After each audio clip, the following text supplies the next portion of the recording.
자, 이제 오늘 우리들이 공부할 내용은 바로 이런 것입니다. 성경은 우리가 소설이 아니라 영적인 책이기 때문에 이렇게 공부하다 보면은 어떤 순간에 가서 어떤 그 분위기가 전환되는 그 지점이 있습니다. 항상 그걸 찾아야 되는데 그 분위기가 전환되는 그 지점을 찾는 숙제, 숨은 그림 찾기. 거기에서 이제 여러 가지 단어가 나타나는데 그 단어 중에서 이런 단어가 나타나는 거, 비로소라는 단어를 참 눈여겨보셔야 돼요. 비로소. 비로소 어떻게 되더라. 이 비로소라는 단어는 영적으로 상당히 중요해요. 어떻게 알았다가 어떻게 성령을 받고 나니까 비로소 바울이 진짜로 하나님을 믿게 되더라. 이런 단어들. 비로소 그 사람이 은혜를 받고 난 다음에 감사가 없던 사람이 이젠 드디어 비로소 감사가 시작되더라. 이렇게. 근데 무슨 주일날 저녁까지 예배드려. 그러다가 은혜를 받고 성령을 받아버리니까 그냥 교회 와서 예배하고 싶어. 그래가지고 주일날 8시 예배도 또 나와. 왜? 비로소 은혜를 체험해가지고. 비로소. 무슨 로소? 뭔 로소? 비로소. 오늘 성경에 비로소라는 단어가 나와요. 어디서 나오냐 하면은 24절에 나와요. 17장 24절에 여인이 엘리야에게 이르되 내가 이제야 비로소 당신은 하나님의 사람이시요 당신의 입에 있는 여호와의 말씀이 진실한 줄 아노라. 이제야라는 단어로 적혀있군요. 자, 비로소 혹은 이제야 비로소 알겠습니다. 이제야. 지금까지는 뭐 했는지 모르겠어요. 엘리야가 그렇게 기적을 일으켜주고 가루와 기름이 막 솟아나게 해줬는데 그때는 뭘 믿었는지 모르겠어요. 이제 와서 비로소 믿어줬대. 이제 와서. 그렇게 많은 기적들이 있었는데. 그러니까 일본 엘리야가 와서 그 집에 가정재단을 쌓으면서 말씀으로 은혜를 주니까 엘리야의 말씀 너무너무 좋습니다. 그것뿐이 아니에요. 두 번째는 그 집에 밀가루 통이 마르지 아니하고 기름이 마르지 아니해가지고 3년 반 동안 비가 오지 않는데도 이 사르밧 땅의 과부에는 항상 그 집에 먹을 것이 있었어요. 통에 열어보면 또 가루가 있고 열어보면 또 가루가 있고. 사르밧 땅의 과부의 집은요 항상 이렇게 하나님이 뭐 주셨는데, 자, 일본 엘리야가 그렇게 능력의 설교를 해도 이제야 비로소라는 단어 못 썼는데, 또 그렇게 기적을 줬는데도 이제야 비로소라는 단어를 못 썼는데, 어느 순간에 이제야 비로소라는 단어를 썼어요. 이제야 비로소. 우리가 예수 믿을 때 잘 못 깨달았는데 어느 순간에 탁 무릎을 치면서 이제야 비로소 내가 왜 목사님이 맨날 선교 했는지 이제야 비로소 내가 알 것 같습니다. 왜 그렇게 이북을 위해서 기도하라고 하셨는지 이제야 비로소. 그런데 어린아이로 있을 때는 깨닫지 못하더라. 어린아이로 있을 때는 깨닫지 못해. 그러나 이제 내 영이 장성한 사람이 되어서는 이제는 깨닫더라. 그러니까 우리들이 중고등학교, 이 대학 청년 시절에는 지나고 보니까 참 깨닫지를 못했어요. 근데 나중에 나이 들어서 내가 그때 비로소, 자, 우리 이제 요나서 요즘 목장에서 공부하니까 요나서를 통해서 비로소 한번 찾아볼게요. 이제 비로소 이제야를 찾는 거예요. 니느웨 성에 사는 사람들이 자기네들이 죄악이 컸어요. 그래서 죄악이 큰 성읍이라. 요나서 1장 2절에 니느웨는 큰 성이요 이렇게 적혀 있거든요. 요나서 1장 2절. 그 말이 뭐냐면 큰 성이요 할 때는 죄악이 많은 성이요 그렇게 해석이 됩니다. 죄악이 많았어. 죄악이 컸어요.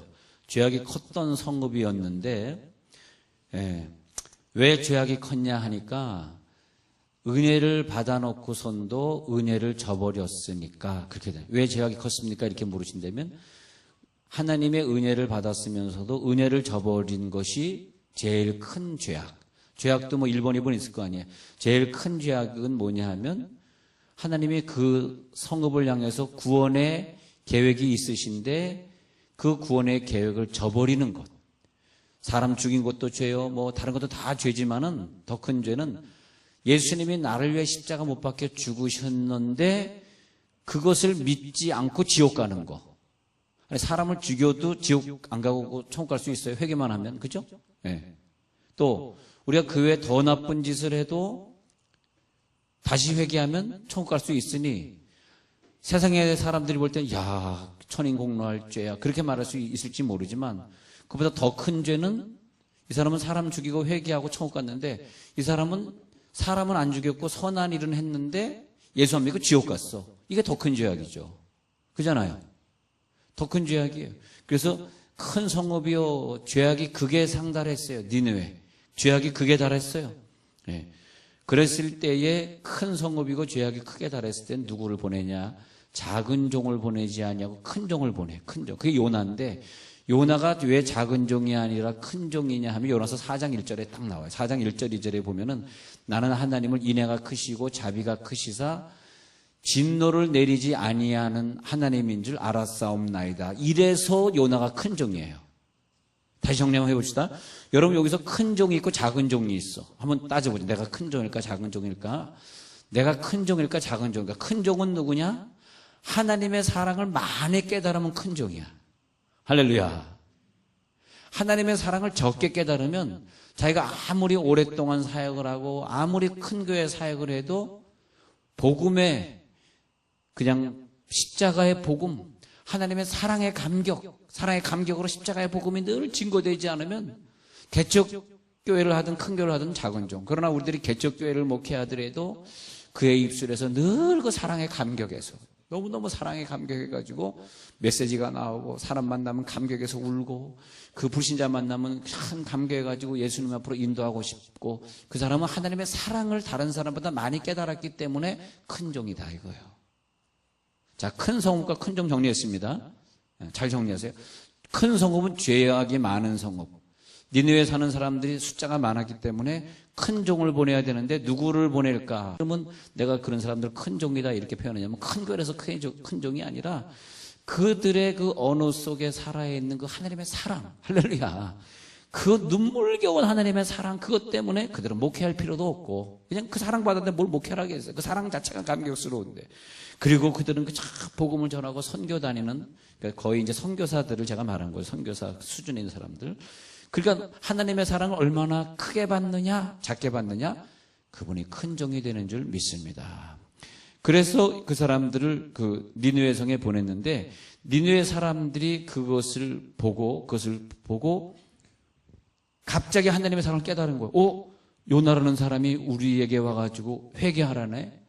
그 한마디 말에 죄를 뒤집어 쓰고 뭐 그냥 그러면서 옷을 찢으면서 금식하면서 니느웨 성에 회개했더라 이것입니다.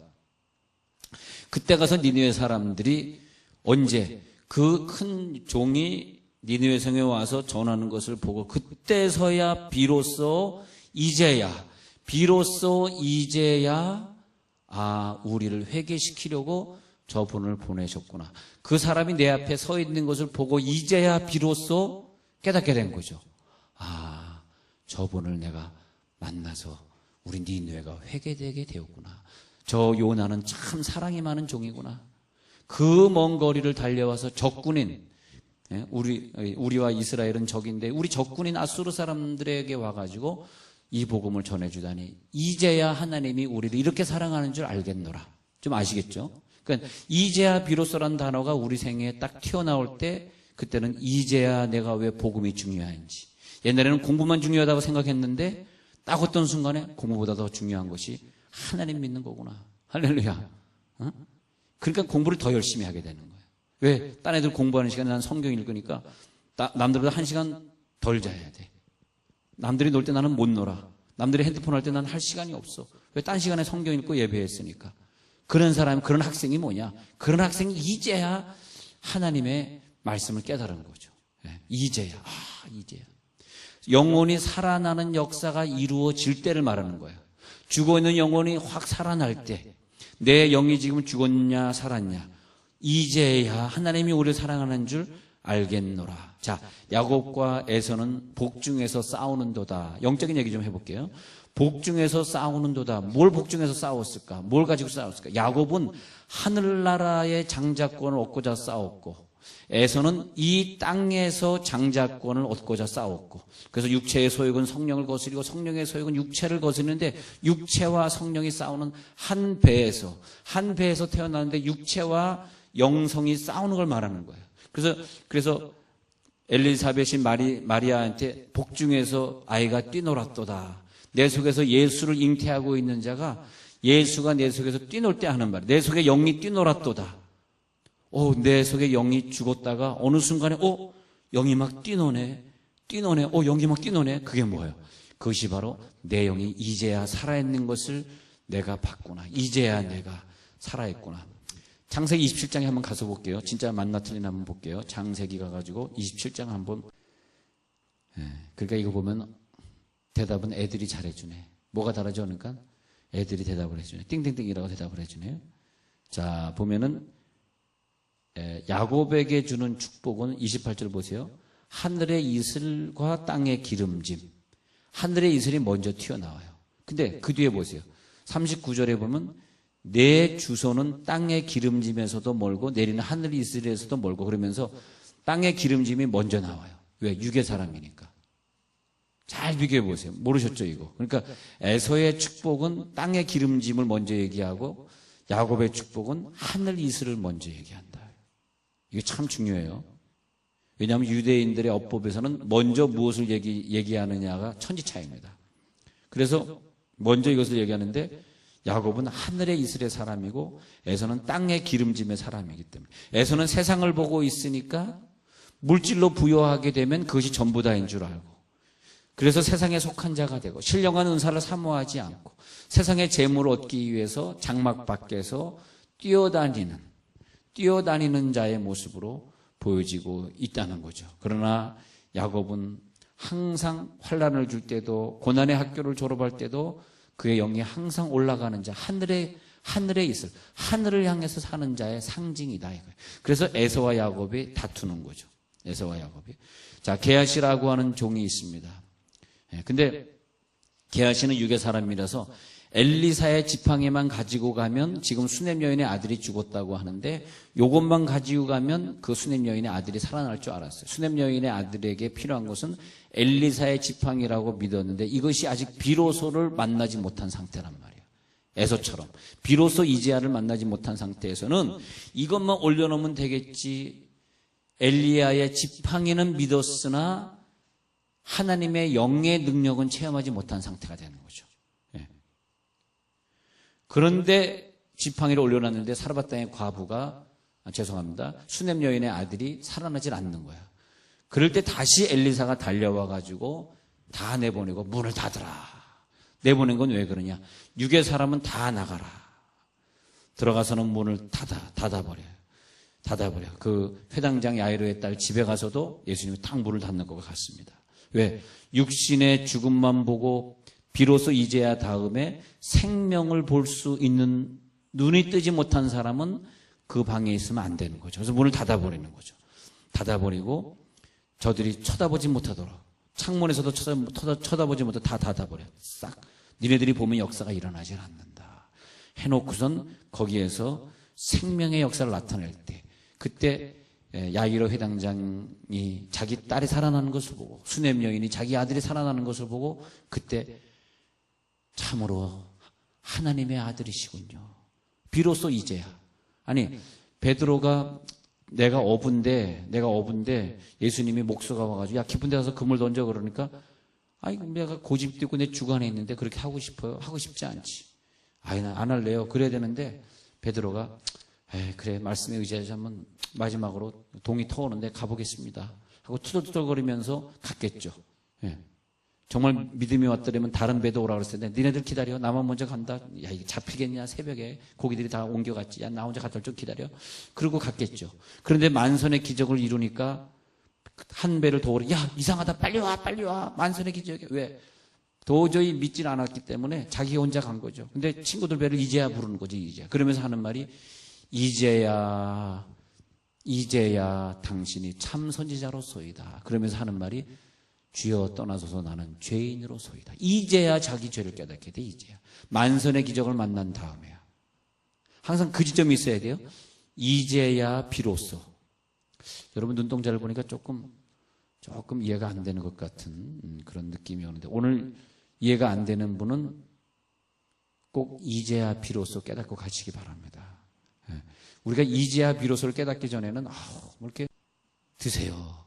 그런 생각이 나네요. 지금은 목회하고 있는 분인데 그분이 어렸을 때, 아주 어렸을 때 시골에서 무지무지 가난했대요. 근데 목사님이 신방 온다는 거야. 근데 지금 하루 정도 밥을 못 먹어서 너무너무 배가 고픈데 어떻게 했냐, 거기가 지금 마지막 남은 쌀 조금 가지고 엄마가 밥을 했는데 거기에다가 간장 조금 그거 남았대요.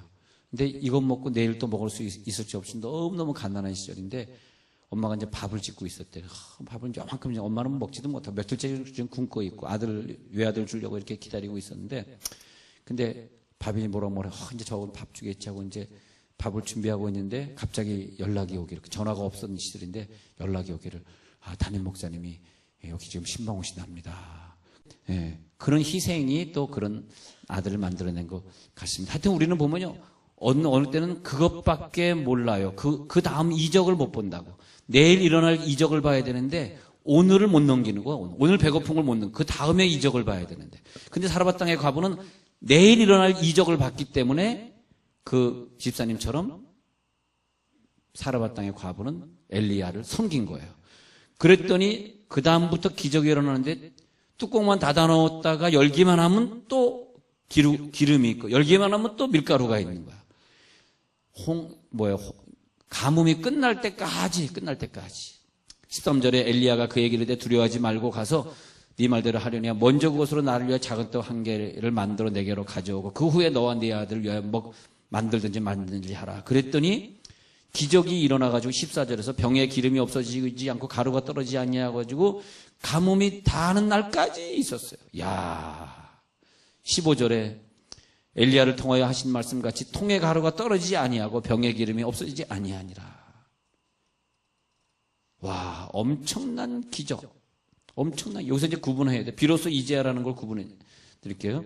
자, 엘리야가 와가지고 설교해주고, 그리고 기적을 일으켜주고, 하지만 비로소 이제야를 넘어가지 못했어요.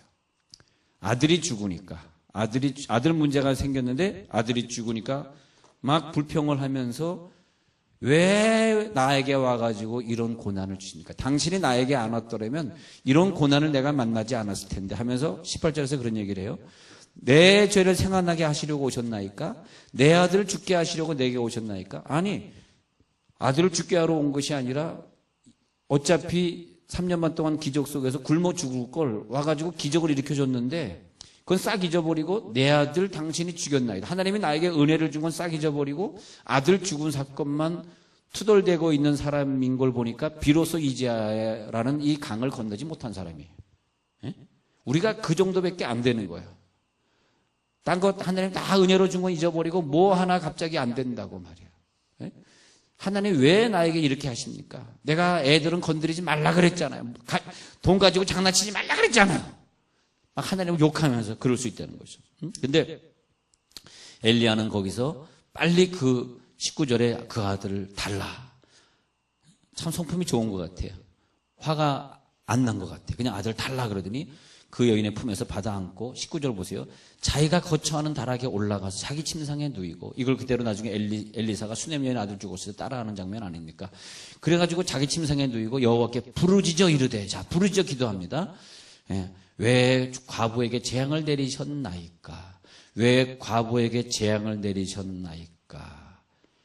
재앙 보세요, 재앙. 재앙이 뭐냐면, 이 땅에서 막 아름다운 것들이 솟아나고 기적이 일어나서 먹을 것이 솟아나는 것이 재앙일까, 복일까? 한번 생각해 보세요. 재앙일 수 있습니다. 왜냐하면 그 기름과 가루가 솟아나기 때문에 믿음이 적어지는 사람이 있어요. 적어지는 사람. 그래서 자기 아들이 죽었는데 아들을 살릴 수 있는 믿음마저도 없어진 상태. 우리가 오늘 왜 고난을 지나가고 아픔을 지나가고 가난을 지나가고 금식의 단계를 지나가야 되냐면 언제 나에게 다가올지 모르는 아들의 문제, 꼭 아들의 문제가 아니라 더 큰 기도의 문제가 생겼을 때 그 믿음의 수준이 그 문제를 해결받을 수 있을 만큼 가기 위해서 오늘의 연단이 있는 걸 좀 하나님을 이해해 주시기 바랍니다.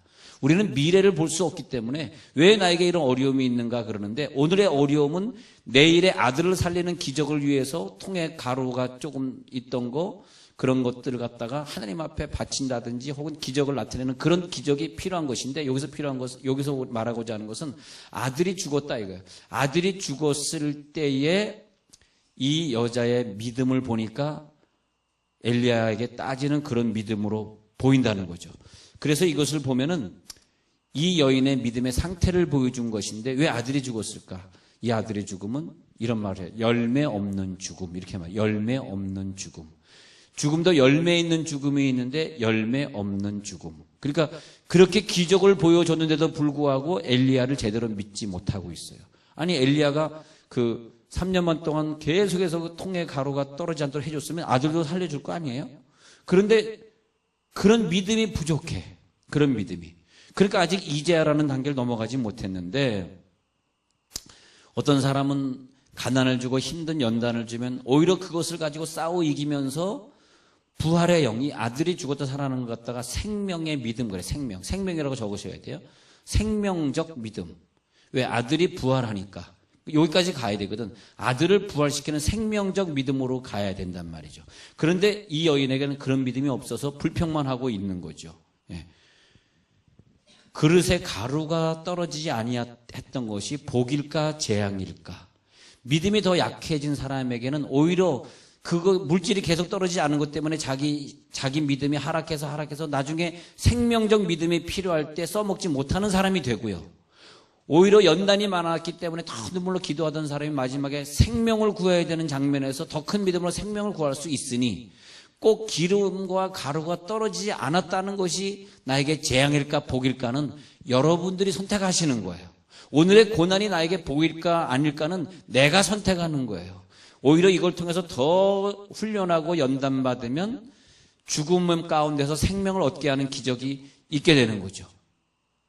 하나님은 비를 내리지 않는 복을 주심으로 말미암아, 비가 내려지지 않는 복을 주심으로 이 사르밧 땅의 과부를 훈련시켜서 궁극적으로는 생명의 부활, 예수 부활을 체험하게 했던 거죠.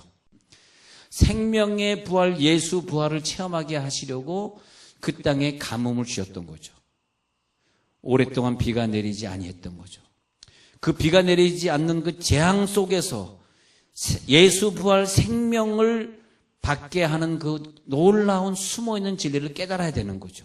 깨달아야 되는 거예요. 그래서 엘리야는 3번 엎드려 기도했다고 오늘 성경에 말 3번. 삼위일체의 영을 집어넣어요. 성부의 영, 성자의 영, 성령의 영을 집어넣어요. 21절 보세요. 21절에 3번 펴서 똑같이 걔 죽은 모습에 펴서 엎드려. 이걸 또 엘리사가 나중에 또 따라하잖아요. 근데 엘리야가 이걸 3번 펴서 엎드려. 완벽한 생명이 들어가. 성부도 성자도 성령도 완전히 삼위일체 영이 들어가도록 그를 엎어놓고 자기가 그대로. 그랬을 때에 애가 살아나요. 이제 이거 얘기하는 거예요. 여호와께서 그 부르짖는 기도 소리를 들으시고 아이의 혼이 몸으로 돌아오고 살아난지라. 22절. 그리고 엘리야가 그 아이를 안고 다락에서 방으로 내려가서 그의 어머니는 생명의 믿음이 아니기 때문에 그 방에 들어올 자격이 없었고, 그 어머니에게 주며 이르되 보라 네 아들이 살았느니라. 이 말이 뭐냐면 보라 네 영이 이제 생명의 영이 되었느니라. 오늘 여러분 예수의 부활이 믿어지고 우리의 영이 살아서 세상에 있는 것이 즐거운 것이 아니라 예수 믿는 거 예배하는 것이 즐겁고 생명으로 살아가는 것이 즐거운 바로 부활의 영을 오늘 가져가시기 바랍니다. 부활의 영을 가지고 살아야지. 할렐루야. 생명의 부활의 영을 가지고 살아야 돼. 그 사람들이 생명으로 이루시는 영원한 영광을 누리게 되는 거예요. 영원한 생명을 누리게 되는 거예요. 이 성부, 성자, 성령의 생명의 3가지 삼위일체 영을 여러분들이 가지고 있으면 그 영으로 엘리야처럼 죽은 영혼들을 살린다는 거예요. 사르밧 땅의 과부 집에 가가지고 죽어있는 영들을 성부, 성자, 성령을 전달하면서 살린다는 거예요. 그때 비로소 영들이 살아나면서 그 시체들이 살아나면서 그 식구들이 보면서 와, 제가 완전히 변화됐네. 저 집사님이 우리 집에 신방 오더니 저 아이가 완전히 변화됐네. 생명이 살아나고 있네 하면서 그때 가서 부활의 영을 채워.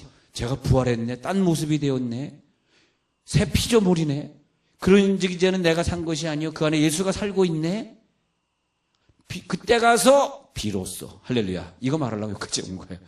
그때 가서 이제야 내가 하나님이 참 하나님인 줄 알겠구나. 하나님이 참 하나님인 줄 알겠구나. 이제야 비로소 알겠구나. 이제야 비로소. 이제야 내가 부활의 영 생명. 그래서 저 사람들이 목숨 걸고 내가 가면 이렇게 따라올까 이렇게 보면요. 그 사람들이 생명의 문제더라고. 이제 내가 그 생명을 찾았나이다. 근데 생명을 찾지 못한 사람은 아무리 생명의 말씀을 들어도 그게 잘 구분이 안 되는 거죠. 자기 생명이 없으니까 그런 건지 모르지만은. 그래서 이제야 내가 생명을 찾았네요. 엘리야를 그 전에는 그냥 가루나 나게 해주고 그 다음에 기름이나 나게 해준 사람을 알았단 말이야. 그러니까 엘리야를 기적의 주인공으로 봤을 때는 이제야 비로소가 없었다는 거죠. 제가 지금 이 말씀 드리려고 지금까지 말한 건데, 이제야 비로소가 없어서 아무리 기적을 많이 주고 아무리 말씀을 많이 줘도 그것이 없었는데 어느 순간에 저분은 가짜 선지자가 아니라 진짜 선지자고 참 종이고 저분 아니면 죽어. 그게 어느 순간이냐면 아들이 죽었다 살아났을 때더라고. 이게 아들이 죽었다 살아나야, 아들은 뭐냐? 아들은 내 영을 말하는, 내 영이 아들을 말하는 거거든요. 내 영이 죽었다 확 살아나면 내 생명의 은인이 되잖아요. 내 생명의 은인. 이제야 비로소 하면서 24절을 말하고 마치면 되는 거예요. 아들이 살아나니까 여인이 엘리야에게 이르되 내가 이제야, 지금까지 뭐 했는지 모르겠어. 이제야 당신은 하나님의 사람이시요 당신의 입에 있는 여호와의 말씀이 이제야 진실인 줄 알겠대. 이제야 진실한 줄 아노라. 그 차이가 뭐냐를 말씀. 그 차이는 생명이다. 생명. 여러분, 이 세상에서 사람에게 인정받고 존경받는 것은 돈을 많이 빌려주고 뭐 구제를 해주고 그것이 아니라, 그 사람에게 진짜 인정받는 것은 내가 보니까 당신은 나의 생명입니다. 내 생명의 은인입니다. 나에게 생명을 뿌려주셨습니다.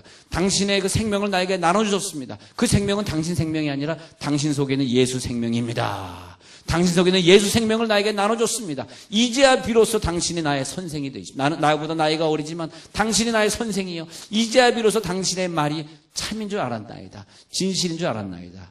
할렐루야. 아마 우리들이 인생을 살면서 그런 스승이나 그런 멘토나 그런 목사나 그런 선교사나 그런 분들을 하나 가지고 있는 사람은 이 세상에 두려울 게 없는 것 같아. 이제야 내가 그런 사람을 찾았나이다. 근데 참 3년 반 동안 기적을 일으켜줬는데도 못 찾았다가, 옆에 두고도 못 찾았다가 아들이 죽고 살아난 다음에야 우리 집에 그분이 살고 있었네. 예? 그러면서 이제야 여러분들이 안 오는 이유를 제가 알겠습니다. 이제야, 거기서 이제야, 이것은 뭐냐? 생명의 문제구나. 여러분, 생명이 살아났으면 좋겠어요. 생명이 살아나는 변화, 생명의 변화가 있으면 좋겠어. 그러면 모든 것이 즐겁고 모든 것이 용서되고 모든 걸 오래 참을 수 있고 모든 것 시기 질투 안 할 수 있고 모든 언어가 바뀔 수 있고 충성할 수 있고 하나님 앞에 훌륭한 제자로서 승리하시길 간절히 바랍니다.